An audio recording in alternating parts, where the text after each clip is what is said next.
Hello everyone, আজকে আমরা এসেছি মামা গোছো, যেটা গুলশানে স্বপ্নের পাশের বিল্ডিংয়ে একটা থাই ফুড রেস্টুরেন্ট। সো এটার রিভিউ খুব ভালো, সেটা দেখে এসেছি। এর ভিতরের অ্যাটমসফিয়ারটা খুব সুন্দর।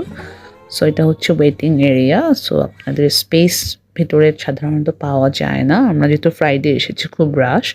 সো বাইরে ওয়েট করছি, তারপর একটু পরে আমরা ভেতরে যাব।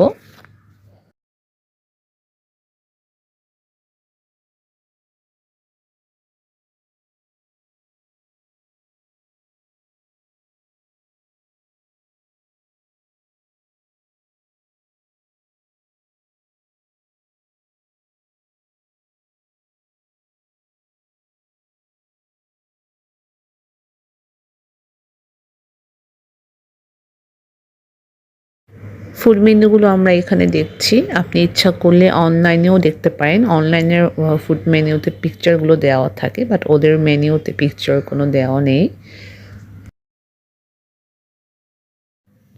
আমরা অর্ডার করছি এগ ফ্রাইড রাইস, যেটা 1:3 580 করে। বেসিল চিকেন নিয়েছিলাম, যেটা 735, এটাও 1:3। আর নিয়েছিলাম রেড স্প্যাগেটি, যেটা হচ্ছে প্রন দিয়েছিল, এটা 490 করেছিল। Food quality is really good, delicious Thai food. Family নিয়ে আসার জন্য পারফেক্ট প্লেস। সো অ্যাটমসফিয়ারটাও খুব ভালো লেগেছে। থ্যাংক ইউ সবাইকে।